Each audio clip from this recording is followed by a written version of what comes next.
welcome to episode 128 of BigRedBarel Geek Speak, your place for all your nerdy needs on BigRedBarel.com. I'm your host, Lauren, the badass of Borderlands, and with me, as always, is the Baroness of Butts, Amorous Auntie Alex. This is Butts. And the jaunty, jubilant Juggernaut of Joe. Hello. Kicking off with our time waste of the week, I'm guessing this is Alex. Yes, so this is just a little tiny thing to feast your eyes on.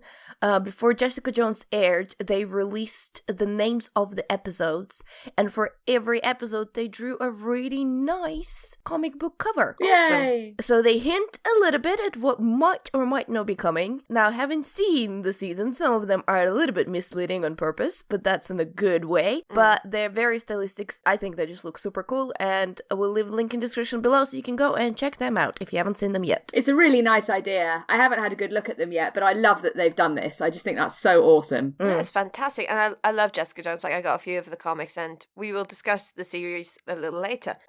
But that is fantastic. Okay, moving on to the news for this week. News! We have more Star Wars on the way. Some people are happy. Because that's all we need is more Star Wars. Good lord. I feel like every other episode, we talk about another Star Wars series and another Star Wars showrunner being announced. And can I just say, calm your memories, Disney. Come on. We don't need that many Star Wars. I mean, I love Star Wars. I love it. But this is getting out of hand. It's a bit oversaturation there. I am happy that it's Jon Favreau. Yeah, he's great. He is a fantastic director. Yeah. So hopefully whatever they give him will be in good hands. He won't be directing. He'll just be writing and executive producing. So it should be done with love and care. And hopefully not had the butchering of the Solo that's happened over the last couple of years. So we shall see what happens. I'm a little bit, not upset, but I'm becoming a little bit skeptical of all these choices. And I'm sorry to be pointing out the obvious, but so far there have been white males directing Star Wars for days. Yes. And considering the luck they had with Brian Coogler and how much Wonder Woman with Patty Jenkins went, I'm like, guys, can you not see that the current is changing a little bit? Maybe it's time to introduce someone interesting. And I know Jon Favreau, they know him. He's been in a Marvel family for a long time. He's almost like a safe choice at this point because they've been associated with him for so very long. But at the same time, give Star Wars to someone new. See what they can do, because that would be a story. The fact that Jon Favreau joins to me is like, okay, well, I know him. I know what he does. I know what movie to expect from him because I've seen so many. And that's not to say they're not great movie. For example, I love Chef. Chef is brilliant. I love Chef. That film is so good. So good. But if there was someone we didn't know or someone really bizarre, like Taika Waititi bizarre to direct Thor. Oh my god, Thor, can you imagine? Taika it up. Yeah, exactly. That would be amazing. That would make me really look for the new Star Wars series instead of going, there's another one. Can I be super cynical again for a moment? Yes, please. That's what we like, more than opinions. Yeah, morning cynical Joe. I actually feel like the only reason this exists is to push the new Disney streaming service. That's the only reason this is being made, because everyone will go, oh yeah, new Star Wars series, oh god, I'm gonna have to pay for the Disney stream thing to watch it. That's the only reason this is being done. And that kind of sucks, because Star Wars is better than that, and it kind of deserves to be made on its own merits, not as a tentpole to push a streaming service. Yeah, but I mean, come on, they have to get people's attention away from... They've come into the market, which is already actually pretty saturated with streaming services available. They have not decided to start this at a good time. So they do need a dangling carrot, and Star Wars is a pretty good one, but yes, it's cynical, but it's also correct. I don't know, I'm not sure I'm going to be sort of going for the Disney stream. To me, there doesn't... Apart from, obviously, Star Wars, there's nothing else. Like, I love Disney, but there's nothing else that kind of I need to pay for a streaming service for. basically. So, I don't know. I don't know if we've discussed this before, but I've been reading more about what their streaming is. And I remember if we said, but all of their stuff is going to be PG. So all the, like, dirty Marvel stuff. I mean, by dirty, I mean greedy. Marvel stuff, like Jessica Jones and Punisher and Daredevil will still be going to other things because they will not be allowed to channel. So at least I'm glad for that. Yeah. So it seems like really they're aiming for their predominant market, which is young people people. It's hard, I find it very hard to get excited about. Yeah. We don't need another streaming service. There's plenty No, of them. I mean, I pay for 3 already. That's enough. Same. Yeah, exactly.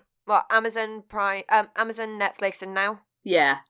The side story to the Star Wars, and it's not really a story, it's a horror story, but apparently they've been doing interviews with Andy Serkis at some event or another, and he said that there is a part of Snoke's backstory that was kept secret, just in case there is an interest in a potential prequel, sequel, whatever. Hang on, a part of his backstory? Do you mean his entire backstory? Well, yeah, I sort of. literally could not care less. Exactly. About this. Yeah.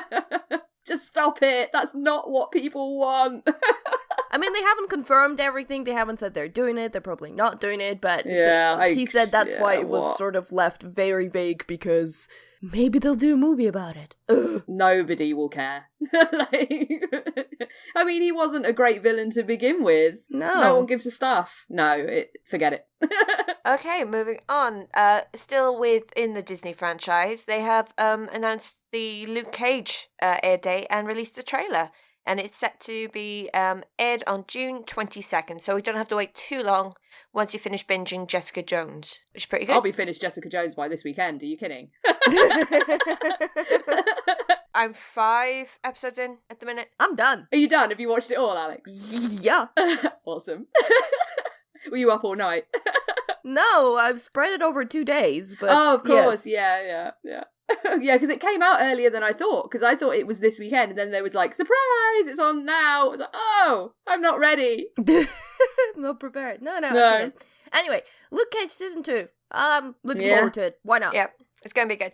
There is, I have heard rumours that there's threats that there won't be an Iron Fist season 2, which I think is That's fine. perfectly fine. I think they got new showrunners or something like that. I remember the conversation that they got different showrunners because the first ones clearly didn't work out. With Luke Cage, though, I gave up on Luke Cage. I never finished it. Is it worth going back and finishing? The first half is fantastic, and then when they change the villain... Oh, well, that's when I got bored. I got bored in the first half, so that doesn't bode well. Then it might not be for you.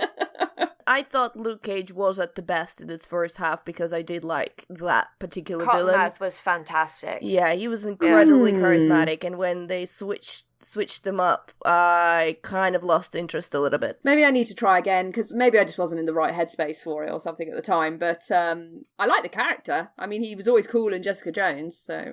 Hey, he was still cool in Defenders. Defenders just weren't cool. God, yeah, I gave up on Defenders. Yeah, no. That was terrible. Life is too short.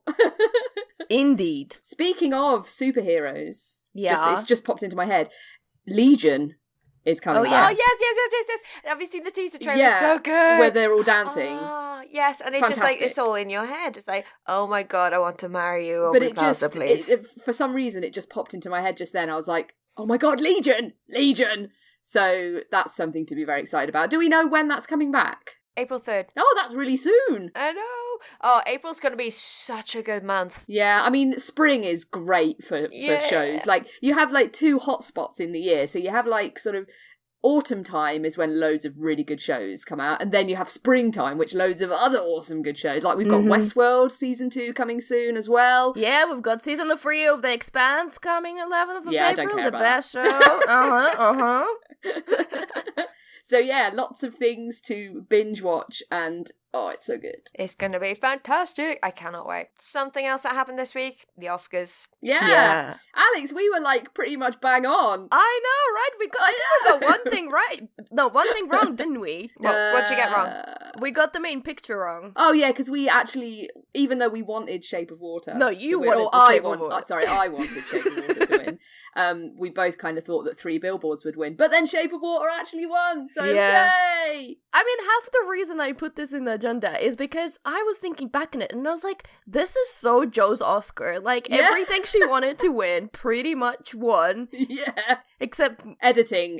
Yeah, editing probably something we were disappointed. Yeah, but who won editing? Dunkirk won it, which is fine. Like, Dunkirk is a cracking film, but the editing for me in Baby Driver was far superior. I was about to say Booby Driver.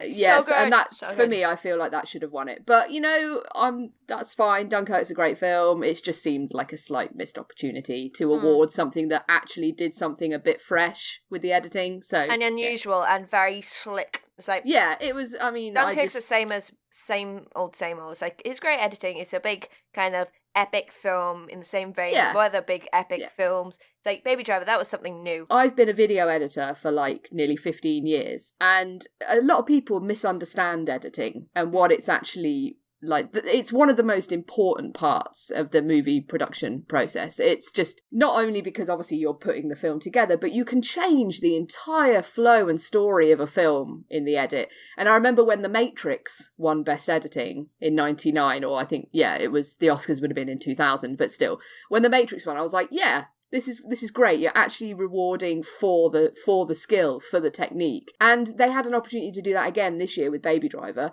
And for my money, they went for probably a safer choice. Like, Dunkirk is an incredibly well-structured film because of obviously the way the stories are tied together. But that's more to do with Nolan's story and direction than the actual editing. So anyway, but I'm going off on one. But yeah, really good year though this year, I think. A lot of people were saying some of the like Oscars were awarded because the panels are still predominantly like older white gentlemen. Oh yeah, but that's why it was so nice that Get Out won Best Screenplay. I was like, yes, this is great, progress. I've actually punched air when that happened. That's brilliant. the only time I was genuinely happy. No, it's a lie. 2 times I was genuinely happy. One when Get Out won for the best screenplay, and the second time when Roger Deakins won because I was like, yes, Joe will not be burning things, punch air. As soon as I woke up, and I was going to get my train to work and waiting for my train, I was on Twitter and I saw your post and I was like, yes! Even though you hadn't tagged me in it, I saw it straight away. And I was like, yes, Deakins. But no, it's cool because I was looking for the results anyway, so I was very, very happy. Yeah, I wasn't sure if you're a person who looks it up or whether you actually watched the ceremony or something like that. No, God, I can't be bothered with that. Crikey. Man, this is the first time I watched it, and I honestly don't know why. Like, the logic behind it does not explain. It's like freaking 4 hours long. Oh yeah, it's insane. It's like a proper endurance. Like, I used to watch it. I had Sky Movies for a long time, even though it was stupid expensive. And I used to like book the day off work and stay up really late and watch the Oscars for ages, for years I did this. Yeah, it's a proper endurance test to actually sit through it. Like, some of it is quite good, but some of it is a real slog. Yeah. So well done for making it through. Yeah, so I'm guessing neither of you actually have seen the ceremony, just the results. No, I'm not. I've seen GIFs from it, and that's about it. It's too big for me. So I saw some of Jimmy Kimmel's kind of jokes and little jibs, like say like, oh, well done to all the people who weren't important enough to be put on the main ceremony. I saw the clip as well of Del Toro just checking the envelope. That was the best moment. That was so good. Oh, and when Jimmy Kimmel made a joke about La La Land. Jennifer, I am forgetting Garner? her name. Jennifer Lawrence or Jennifer Garner? Lawrence. Lawrence. Yeah, she just started poking Emma Stone in the face. She's like, yeah, you. She's gone a little bit mean, Jennifer Lawrence, I think, over the years. She's become a little bit mean. Like, she used to be quite sweet with people, like, in interviews and stuff, but now she's kind of gone a bit bratty. I don't know, it's a bit weird. I think she is getting... The more popular she becomes, the more annoying people get towards her, the more defensive she gets. I can't really blame her for that. Yeah, it's that kind of... She's probably sick of all the nonsense she has to deal with, I guess. Yeah. I'm not even the kind of person that searches for that, and I just randomly came up upon, like, all the pictures with her ex-boyfriend Darren Aronofsky that they were following. Like, a couple of years ago, there was no way that would even, like, pop up, like, right in my face about her, because nobody cared that much. And now they're, like, running after them with the, paparazzi cameras. Oh, it must be horrible, actually. Like, You saw that in Jessica Jones. Yeah. Celebrities have, like, a lot of great things in their lives, but they have to deal with a lot of crap as well. Like, can you imagine how horrible that must be to not even be able to leave your house without tons of people chasing you trying to take your picture and just intruding on every aspect of your life? I think that just sucks, and it's unnecessary. So, you know what? I get it if she is a bit on the edge and is less friendly about it. I just feel like she needs to chill. Just chill out. It's fine. Go and have a nice holiday. You go tell her that, Joe. Yeah. Oi, Lawrence, go have a nice holiday. You'll feel much better. Go have some pizza. It's good for you. Yeah, and Good then pizza. restraining order. But yeah, no, I think actually Oscars this year are a good year. The right films won mostly, and yes, it's nice. As someone who watched ceremony, just like a couple of general comments, and I don't want to speak about it too long because everyone and their mother is covering Oscars and mostly talking about the ceremony anyway. Yeah. But I thought in general it was okay. There were, as always, quite a few awkward Oscar moments. There was this part that particularly annoyed me where they were like, we need to say thank you to the viewers, the people that go to the cinema, so we're gonna take a bunch of celebrities, go across the road to people in the cinema and surprise them. Oh my god, that's lame. And people are just sitting there watching a movie and they burst in the middle of the movie and start doing things, and they have two guys with hot dog guns, which is ridiculous. I can't remember who the two, I think there was Timothy so Chalamet weird. or the other actor from Call Me By Your Name. Oh, Armie Hammer. Armie Hammer or someone else. I can't remember. And then we had Guillermo del Toro carrying like a huge, enormous sandwich or whatever. And it's just I like... think it was a setup. Like, the people in the cinema knew about it. I don't know. They sounded pretty surprised. I would be so annoyed if they they interrupted my film. So I paid for this film. Sod off. I'd be like, Del Toro, I love you, but I'm trying to watch the movie here. Get out. Yeah, I don't know. Like, I'd love to chat to these people and meet them, but not like as a stunt to say, oh, look how nice we're. I don't know. I just don't understand why they do in Oscars this kind of thing where they stage this, I don't know, come meet celebrities bits. They're ingenuine and, yeah. Sometimes they're just very divorced from reality, though, because of the lives they lead. They are kind of very outside of normality a lot of the time. So Yeah. I think they just honestly forget that how some of this stuff looks. Out of the nice things, there was a really nice Me Too / Time's Up segment that I thought was really touching. And as part of it, Kumail Nanjiani just rocked the socks off with his comments, and I think it's worth going and finding it on the internet and watching it. Yeah. Frances McDormand acceptance speech probably stole the show because... Oh, did you hear that she got her Oscar stolen? What? At a party after the show, it was on a table, and someone who was at the party, I can't remember who it was, nicked the Oscar. Did she and get was it trying back? to claim that it was theirs, that they'd won it for something like one of the other awards. And yes, they got it back, and McDormand was like, yeah, I don't want any charges to be filed or anything like that. So, they kind of, but yeah, it was really weird. It's not the first time that's happened either. There's quite a history of Oscars being nicked at parties and stuff. Because they don't have names on them, they're just a statue, right? So you could have feasibly taken them and said, They get engraved later. Yeah, I they think. take them like round the back and then they engrave them. Yeah. There's like an engraving dude at the back. Yeah. All right. Well, anyway, her speech I thought was really nice, but the part of it she made all the female nominees stand up in the theater, and you could see that there's not actually that many of them. Yeah. But yeah, whatever. Hopefully the tide is starting to turn. I mean, Yes. This has been like such a big movement, and hopefully now we're starting to see things happening, and it'll take time, but Yeah.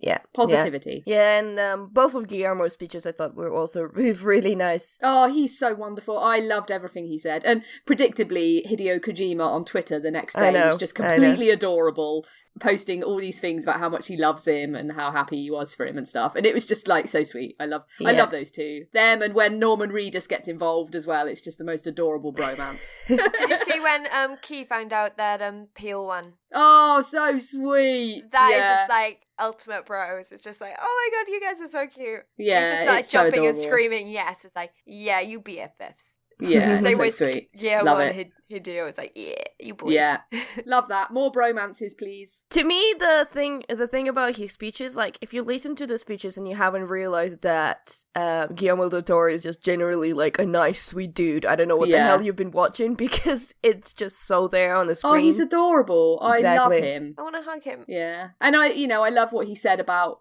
immigration and things like that, and about how he's an immigrant, and that, it was just wonderful, really. It's a lovely speech. Mm-hmm. So yes, Oscars done for another year.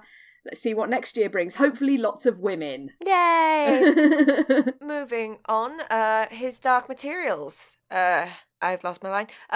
Philip Pullman's His Dark Materials series casting news. So they've been long rumouring this, and now we're actually getting some traction on the adaptation by the BBC. So far we've got Daphne Keane, who will be playing Lyra, which I think will be fantastic. She's great. She was so good in Logan. Yeah. Lin-Manuel Miranda will be Lee Scoresby. In the show, he's going to be in the new Mary Poppins film, if you've seen the trailer. What, the one with Emily Blunt? Yeah. I don't know how to feel about this, because I'm very attached to the original. Yeah. So, I don't know. I'm trepidatious about Mary Poppins. Coming back to His Dark Materials, as you said, they've been kind of doing the show for quite some time, and Philip Pullman actually had to calm down the fans and saying, look, they're working it, they're trying to get it right. And I hope they will, because it's such a magical story, but I don't think people realize that this is a very complex story. Like, whenever I read it, I never kind of understood why it was aimed at kids. There's a lot of heavy stuff. As a kid, I never understood it, and I had to read it as an adult to kind of like, oh, right, okay, get it now. Well, that's a big part of why the Golden Compass failed, because it basically tried to do too much. They tried to kid-friendly it up as well. They left out all, like, the religious stuff. It was not a great film at all, which was such a shame, because it looked beautiful at times, and there was a giant bear in it, and it's so cool, but... No, it looked magical, but I'm sorry, but Daniel Craig is not Lord Asriel by no stretch of imagination. They just wanted a star in that role, and they didn't think of the person who would fit, and he just did not fit I like all. Nicole Kidman, because she was very menacing in such a quiet way. Yeah, I mean, she's awesome in everything, Nicole Kidman. She's just like, you're guaranteed greatness with Nicole Kidman. Was she in Paddington? No, not yet. I'm waiting for them, I'm waiting for Paddington 2 to come out on Blu-ray, and then I'm going to get them both. I've seen the first one before,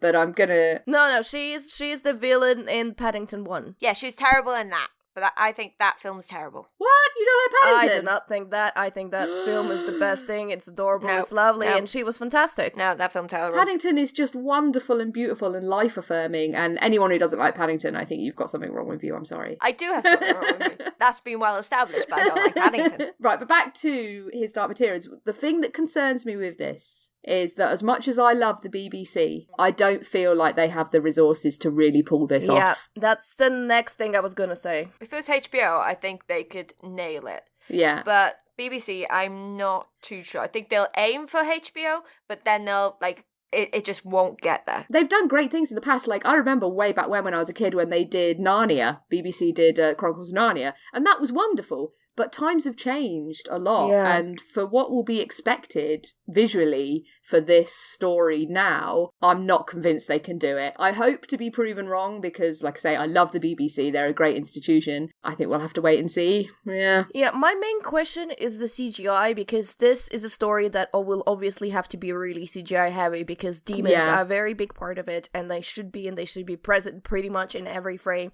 And to be honest, maybe I haven't seen the BBC shows that were which had a lot of CGI, so I don't have the proof of concept. But this is the main thing that I'm like, what are they going to do about that? Doctor Who, which is awesome and one of their most highly funded shows, even the CGI in that looks ropey from time to time. It's a bit shonky. So I don't know, I'm not convinced. But, we'll wait and see. We could be proven wrong and nicely surprised. I mean, to be honest, the fact that they've been preparing it for so long actually gives me some hope, because this is a very complicated piece of work that you can't just be like, that's another thing why I think the first movie, despite everything, failed, because they were like, it's a book, it will be fine. And you're like, no, this is a very complicated material that you need to figure out how to do, and figure out how to do carefully, because the books have been done in a very specific way, and you can't fill them exactly as they're written, obviously. So take your time, do it properly, and maybe something good will come out of it. Like with this one, the more time to spend on it, the better, in my opinion. Yeah, absolutely. Okay, and final bit of news. Neil Druckmann promoted to vice president at Naughty Dog. Yeah. Is it a happy Joe? It's a happy... Yeah, this is really cool. This is great. Neil Druckmann Druckmann has for many years been one of the best people at Naughty Dog. He's done incredible things, and this is a just reward for all his hard work. And he's so integral to how Naughty Dog work that, yeah, this is great. And it's not bad news for The Last of Us by any stretch. He's still serving as the creative director, so he has, overseeing everything for that title. And the game directors that have been announced, Anthony Newman and Kurt Margino, were both lead game designers on Uncharted 4 and worked on the first Last of Us. So again, they're definitely well involved with the project. They know what they're doing. They know the story. So for me, this is nothing but good news. I think this is great. It's just rewards for Neil Druckmann. Naughty Dog just going straight from strength. And for me, one thing to read into this as well is that this is a firm commitment from Naughty Dog that they're going to continue making the kind of games that we love from them. Single player focused, story driven, emotional, strong experiences. Because that's what Neil Druckmann is all about. Yeah, and luckily they have an understanding publisher who supports their decision. It doesn't make them do something that they were not made to do. I'm looking at you, EA. Oh, Alex, I feel for you so much. I'll tell you, if Naughty Dog, if Sony ever sold Naughty Dog to EA, I think I would cry for days. We'd riot. Joe, I'd riot with you. We'll go outside with pitchforks and torches. I don't know, we'll find But Sony, they know what they've got in Naughty Dog. They know that they're their premium studio, they're absolute ticket sellers, and they know that they just need to leave them to it and they'll do extraordinary things for them. So yeah, this is great. I'm so excited for The Last of Us 2. I'm going to be at E3 this year for the first time because of my job. And I'm going to get to go to the conference. At least, as far as I'm aware, I should be. I shall be super sad if I don't get to go. But I think, from what I've been told, that I should be able to go. And I'm going to lose my mind because it's a Last of Us 2 year. They'll be showing stuff. Oh, that's the best year for you to go as well. I know, I'm so excited. So, yeah. There's going to be stuff under your seat. Sorry. I'm going to get things. No. Obviously, I'm there to work, I'm going for sure. I'm working. I'm going to, if it all comes together and I end up actually going and doing all these things, I'm just going to absolutely take everything. I hate you. It. Naughty Dog are just wonderful, and this is great, and I cannot wait for The Last of Us 2. It's just... Slight side note, do we know if Amy Hennig landed anywhere? Don't know, actually. It's been very quiet on that front. I haven't... And it's been a while, hasn't it? Yeah, to be honest, I feel like maybe she doesn't really need to jump into anything straight away, and maybe she's weighing up her options. Yeah, I mean, someone should snap her up. I mean, that's... she's an incredible game creator. Yeah, and I just got one last thing, because I just found that there is a DC superheroes exhibition at the O2. Oh, right. Oh, nice. That's cool. Yeah, it runs until the 9th of September. Tickets are £18. It's DC exhibition Dawn of the Superheroes, and they've got costumes from most of the films on display there and original artwork. You got the Michelle Pfeiffer Catwoman suit and everything. The good Catwoman. Yeah, the good Catwoman. The good one Catwoman. good Catwoman. I think Anne Hathaway's great, but I do not like her in The Dark Knight Rises at all. I think she's bad for Catwoman, definitely. So Michelle Pfeiffer forever! Even though she couldn't hear anything in that frickin' suit.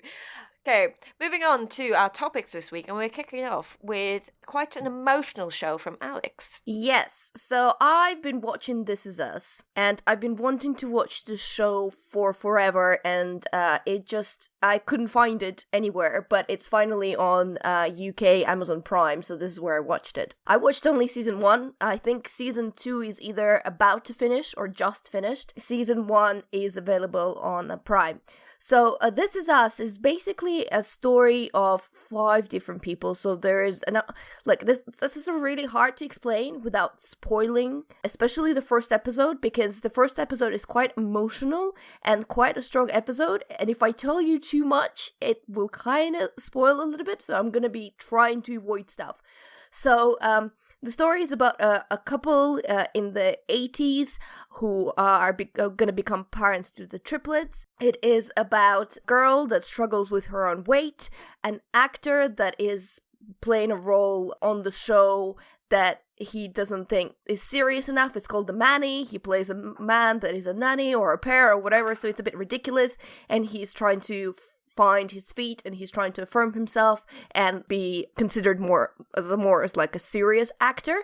And it is also about another guy who, he's a black guy who's been raised in a white family, and you can kind of imagine from where that goes, and he is actually looking for his true parents. And then he finds his dad, and things kind of unfold from there. Now, this is the series that, and I've spoken about stuff like Grey's Anatomy before, where I complained that they don't understand how to create drama. Because to them to create drama is to like, oh, let's find a random relative that suddenly arrives in this hospital, or let's have these two people have sex, or I think all their main characters have had life-threatening diseases, like, or situations, and they've been in operation on the table. So this is kind of fake drama. This is a drama that they induce because they can't write it well. Whereas for This Is Us, the stories are very different, and I think either one will kind of find your resonance with you in a different way.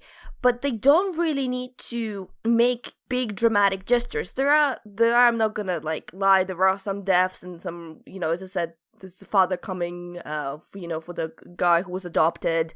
So there are a few like kind of dramatic moments in there as well, but they're not like huge, and they're not come like every episode or every other episode. They slowly develop, and that means that when there's a small shift in the relationship between the two characters, it suddenly becomes this big thing that you feel so many emotions about because you're so involved with them. It's fantastically written. Got Milo Ventimiglia, Mandy Moore, Sterling K. Brown, who I'm not sure, I think he won a Golden Globe for his performance. Creasy Mess and Justin Hartley are the 5 characters in the 5 main roles, and they're both absolutely fantastic. Yeah, to me, it's like a really big recommend. I think people should try it out. If you're not hooked after the first episode, then probably shouldn't continue watching it, but I guarantee you, they start off strong. The first episode, you go, mother free. Yeah. It's really good. Joe, you've also been watching something that's a bit emotional. Yes! Excitement times! Nashville Season 6 is finally here. So, as I have discussed previously, I'm an enormous fan of this dumb show. I love it so much. It's just so wonderful, even though it's something that I would never usually be that much of a fan of. It's just so good. So basically, Nashville, if you don't know, is based on in the city of Nashville. In Tennessee. Spoilers. And, yeah, spoilers! It focuses on a whole bunch of country music stars, and their lives, basically, and it deals with, obviously, their music and the celebrity and their personal lives and stuff, and it's so good. I love it so much. This is the show where they do stupid, fake dramatic things, but I still bloody like it. Yeah, it's so wonderful. Like, I find that as the series has gone on, and season 5 and season 6, the drama has become a bit more steady and less kind of da-da-da! Yeah. And it's a little bit more sort of sensible now. And I love all the musical interludes you get in it. Like, the music is so good in this show. Like, it's so much better than a TV show should really have. It's ever so good. And so it has some great people in it, like Hayden Panettiere is in it, and she's great. And so this is the final season. Sadly, I shall cry when it's over. Wait, wasn't the 5th season the final season? And before that was... Yeah, it was. And then it got saved. It got brought back. But this is actually definitely the final season. Yeah, so they've decided. Okay. Yeah, so things have been happening, and basically what looks like a big plot for this season is going to be Juliette Barnes' character, who's Hayden Panettiere's character, is going to be getting into sort of like a Scientology-style cult type thing, which is kind of interesting. And so far, it's started really strongly. The first episode is really great. So I love this show, and anyone that kind of is looking for a nice, easy drama that's actually well written, well performed, with some cool music in it, you could do a lot worse than watch Nashville. I second that. I think it's fantastic. And I actually listen to Nashville's music. I do! It's on my playlist. It's that good. I love it. I love it so much. Stupid dumb show. I know. I think we're allowed stupid dumb shows. And this is mine. That's one of the only like what I'd call a dumb show that I watch. You know, I watch a lot of kind of highbrow and sort of serious things, and this is like my one acquiescence to a silly drama type thing, and I love it. It's wonderful. Dude, it sounds better than Riverdale. Oh, I can absolutely guarantee it's better than Riverdale, Lauren, from what I've heard. A lot of things are better than Riverdale. What, like an aneurysm? It's like, it's on the mid-season break at the minute. It's coming back in a couple of weeks. Maybe even this week, I'm not too sure. But they've got a musical episode coming up, which is using songs from Carrie the musical. Oh, good lord. I know, it's just sounds ridiculous. Whoever thought making Carrie into a musical was a good idea needs to just be taken out and shot. Like Spider-Man the musical? Oh, for goodness sake. Some things, not everything has to be a musical.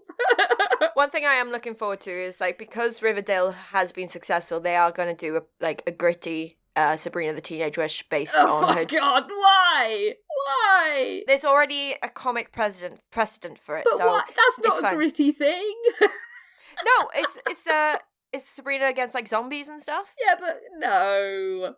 No. Sabrina the Teenage Witch was always just a silly, fluffy show, and that's what it should always be. It was based on an Archie comic first, then it made the fluffy TV show, and then they did, like, the gritty reboot in the comics, which they're going to be adapting into a TV show. Oh, my God. So I'm kind of God. jazzed for that, because Sabrina was, like, my jam when I was a kid. I loved it. I loved it so much. I loved the show. The show, but yeah, no, I don't think I could be on board with a gritty version. It just doesn't feel right. Mr. Joan Hart needs to turn up though. Yeah, in like a cameo in some sort of cameo, it'd be fantastic. Okay, moving on to something else we've watched this week. We have already mentioned it a few times already. Joe's a little bit behind. I know, I've not even started yet. Ugh. Oh, I got really upset. So we're talking about Jessica Jones. So I queued up my Netflix. It was there, and he goes, "Do you want to watch it?" And I just hit X, which I was like, "Yep, let's get this started." Started watching it. I was like, "This seems quite familiar." Then she goes to meet Luke Cage, and I'm about 20 minutes into this episode, and he's like acting like he didn't know her. I was like, "You're realising you're watching season 1." I was so annoyed. Just like, how dare you, Netflix? Why do you keep reverting back to the first one? It's like, when I'm, like, going into Riverdale, for example, if I've finished that season, or, like, I'm up to date, it will revert back to episode 1. But then if there's a new episode, it will always, like, go, "Oh, this is the right episode for you." This time, it's like, "Nope, you're back at the start." It's like, I've watched this so many times. Stop. Just stop. You're advertising season 2. Start me on season 2. You little nubties. Like, oh, God. I had the similar thing where because I rewatched the first season of Jessica Jones before the second one. And obviously Netflix didn't register that I watched it all. So I clicked play, and as soon as I started play, the face of Kilgrave popped up, and I'm like, oh my God, first episode of Kilgrave! And it's already there. They know exactly what we mean. And then I was like, hang on, that's episode 9 of season 1. Because I was just watching, like, the little, just, like, the intro sequence, the intro credits, and it was going through all the names, and it said, and David Tennant. I was like, ooh, baby, he's in it, like, yeah, boy. So excited. And then they had the dream sequence where he's licking her face. I was like, oh, he's there, he's still in her mind. It's like, hang on, no. Oh, I'm disappointed now. But you finished it, so I don't know if he shows up at any I don't want to point. know. I don't want to know. I'm not going to tell you. Good. But it's good so far. I'm enjoying it. There's a few weird bits that I'm not feeling as much. But it's like, it's good so far. I'm enjoying it. Well, I'm going to say something that we all kind of know. Yeah. But it's worth pointing out. It's not as good as season 1. Oh, yeah, so far it's not as good as season 1. But I think that's because David Tennant's not in it. Yes, it is because, look, here's the thing. They knew that they had lightning in the bottle with Kilgrave, and that there is no point of repeating it whatsoever because they could never hit that high again. So they went in a completely different direction, and you can see that they made a very firm decision to do something very, very different to Kilgrave, which is what they've done. The only problem is that what they did is just, unfortunately, not as good, and that's not their problem, because not their fault, because they obviously considered it very carefully and tried to do their best thing at doing that, but it's just not. The villain, it's a questionable, I mean, you know what, I'll take arguments, people who would say to me that the villain is not actually the villain and the series doesn't really have the villain, but it's just, I was disappointed by who it turned out to be. to be honest. I thought it was kind of a thing that we've seen there, done that. And obviously, you know this from the trailers, that Jessica is basically going to find out how she got the powers. So once again, we meet the Shady Corporation, which we've been talking about it with the Hand so much before, that when we have another Shady Corporation in this, I'm just tired. I'm just tired of the Shady Corporations doing shady, dirty things. Yeah. You know, I want to move on. I want a new thing. And again, we've been there, done that. I think, to be honest, the strongest point and where the show is completely the strongest is relationship between Jessica and Trish. And Trish, I think, is way more involved here. Fleshed out. I love Trish. She's great. She's so much more fleshed out this season. I'm only 5 episodes in, and like she has a lot more to her this time. And at the end of the season, she actually gets way more better and way more interesting than she was at the beginning, but they did a lot of stuff.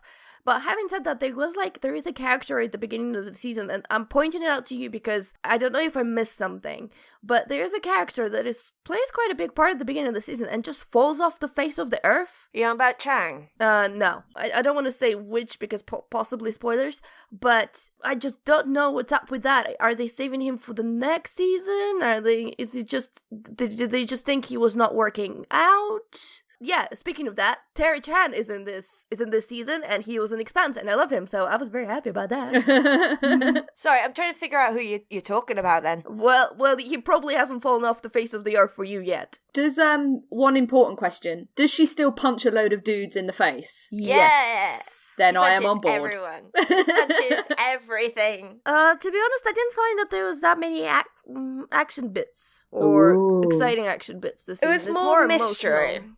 Yeah. It's Oh, more that's cool. of a sleuthy type one it's feeling so far. Yeah. I mean, I almost feel like I'm saying a lot of negative things, but I don't mean to. I actually quite like the show. But I do feel like there's a lot of the beginning season where she just goes for abandoned buildings and searches for clues, and I thought that'd be exciting, but it's not as exciting as I thought it would be.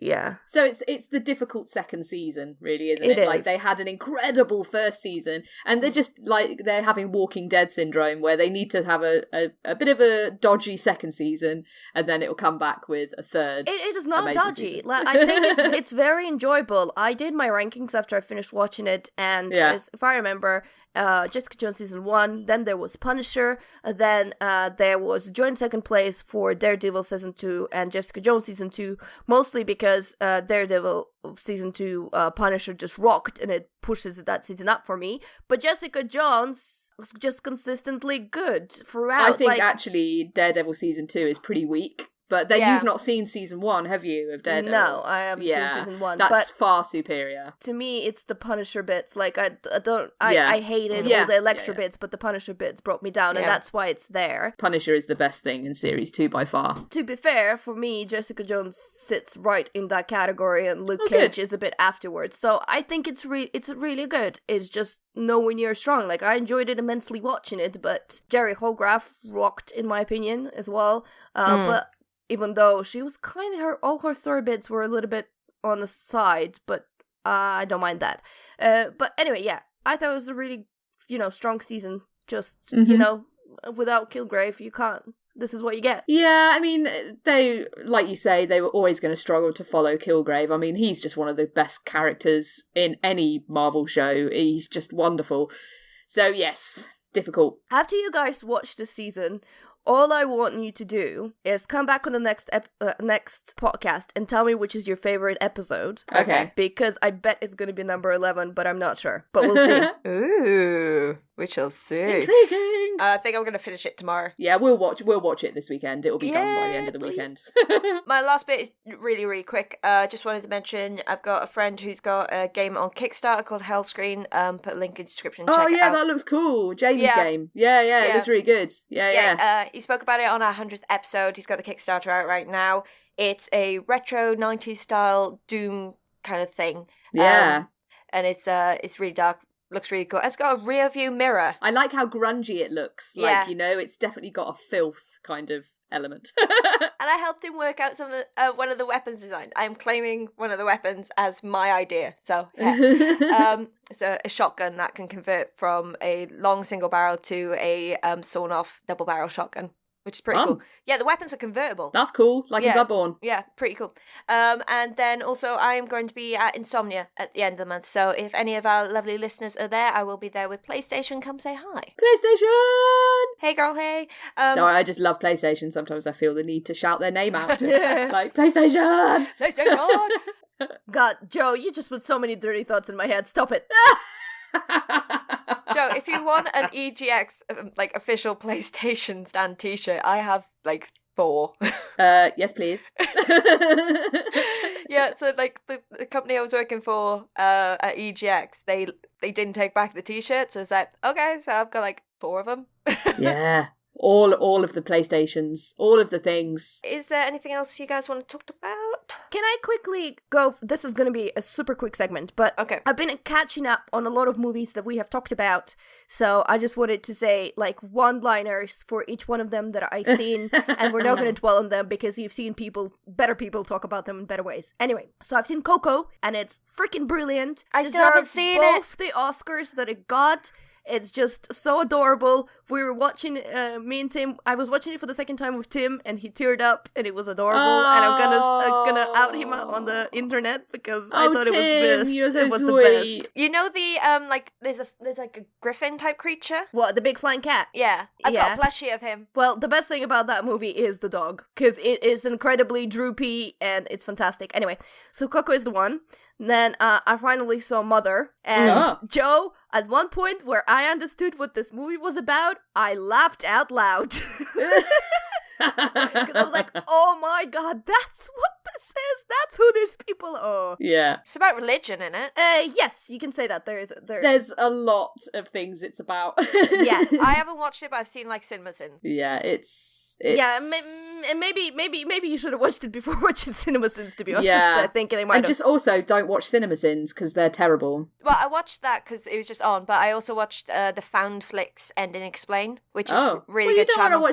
You can't watch the ending explained before you've seen the film. But I don't want to see the film. Oh, I'm not interested in seeing the film. It's so good. I liked it quite a bit, actually. Yeah, I love that film. And then what else I watched? I finished watching Justice League, which I haven't. Oh dear. I'm blanking out. I swear I had the whole list of stuff we watched that I watched, but anyway. Okay, I'll end it on Justice League. God, Justice League. There you go. Well, my main point is Coco. Yay, Coco. I when does that come out on Blu-ray? I need it in my life. Absolutely. Pretty sure like any day now. Oh, they showed it, but only in the day. And I was like, guys, grown-ups want to see this film too. Okay, so that's it for episode 128. Yeah. 8, I was right. Joe, do you want to do the shout-outs? Sure, so shout-outs to Will Driver, Richard Kirk, Ian Alexander Crane, and our lovely dear Gabriel. He likes it when I say that, so... Hey, Gabriel, how you doing? Yeah, so thank you very much for listening. If you'd like to get in touch, you can go to BigRedBarel.com, leave us a little comment on the forums. You can go to Twitter at BigRedBarel using the hashtag Geek Speak, or use our personal Twitters. I am at The Sweet Shrimp. I'm at DustyTulip_. I'm at Pixel Ritual. You can also go to Facebook.com/BigRedBarel and leave us a little comment there on our group and join the Game Nights group where you can meet some lovely people, play some lovely games. You can leave us a little review on iTunes if you want 5 stars preferred or whatever you think we deserve. Leave us a little comment on there. You can also meet Alex's face in person at Tabletop Tuesday, every Tuesday at Loading Bar in Dalston, London. Just your face, none of the rest of you. Yeah, just me, Alex's face. Just a floating face. She takes it off and, like, puts it around the place. It is like in Coco, there's when they go to the afterlife, and this is not a spoiler, this is just a little gag. When there's a guard that wants to take a selfie with a celebrity, so he takes off his skull head, gives it to celebrity, and takes a photo with his hand. So this is me, just my head. It always reminds me of do you remember Return to Oz when the evil queen Mombi, she has all those different heads. Brilliant. I was thinking that and the Fire Gang from Labyrinth. Oh yeah, they used to scare. They still scare me. I've lost my train of thought. Oh yeah, there's a new feature game every single week where you can win. You don't even have to win your round. All you have to do is play it. Let Alex and Tim know that you have. Your name gets put into a prize draw by 10:30 that very evening. You could have won. What is the featured game this week, Alex? The feature game this week is called The Grizzled. It is sort of board game equivalent of the Valiant Hearts. if I were to compare it to something else. I love Valiant Hearts. I think it's a very, very fantastic and sadly really underrated little cooperative game. It's really tough to win. Tim reviewed it a while back, and there is a review of it up there. And if you can't find it, I've linked it to the Tabletop Tuesday post. But it's looking at the soldiers in World War One, but it's not looking at the fighting and all the, blood and gore sort of stuff. It looks at the people's traumas, the traumas that they get through the war. So in many cases, it's an incredibly touching story, and it has beautiful artwork. And I think, unless I'm getting it completely wrong, before the artist who did the artwork, I think he died in a terrorist attack. So there's a really sad story behind that. But again, I think it's in the review, so you can check it out and correct me if I'm wrong.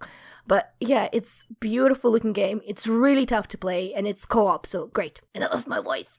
Oh, you poor thing. Have I missed anything? Not have you missed, but just a couple of things to add. Number one, join our Discord, people. One I just remembered. If you don't know how, message me and I will link you to the post that tells you how to join our Discord. Or, tweet at me, whatever. Wherever you can find me, just shout at me, Alex, lead us to the Discord, and I will lead you there. And then the other thing that I want to say a bit more, because I think we mentioned it, but I think we need to shout out more, is that our podcasts are now on Spotify, which is pretty cool. There's a whole playlist of us, so you can go and listen to us there. On Spoofy. Yay! And also, while you're on Spotify, do check out the Geek Speak playlist, which is a whole cavalcade of randomness of music.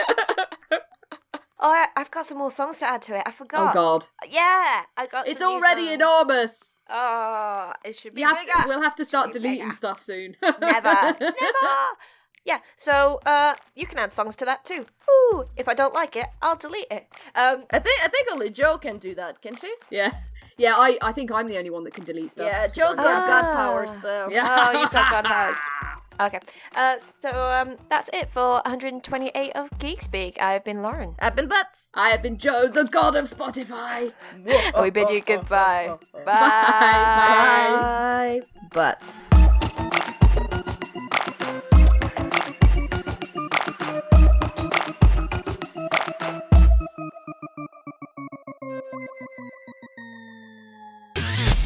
You and your ears are quite welcome for the podcasting goodness that you just heard. Why not roll on over to BigRedBarel.com for more podcasts, news, reviews, and videos from the biggest, reddest site on the internet, BigRedBarel.com.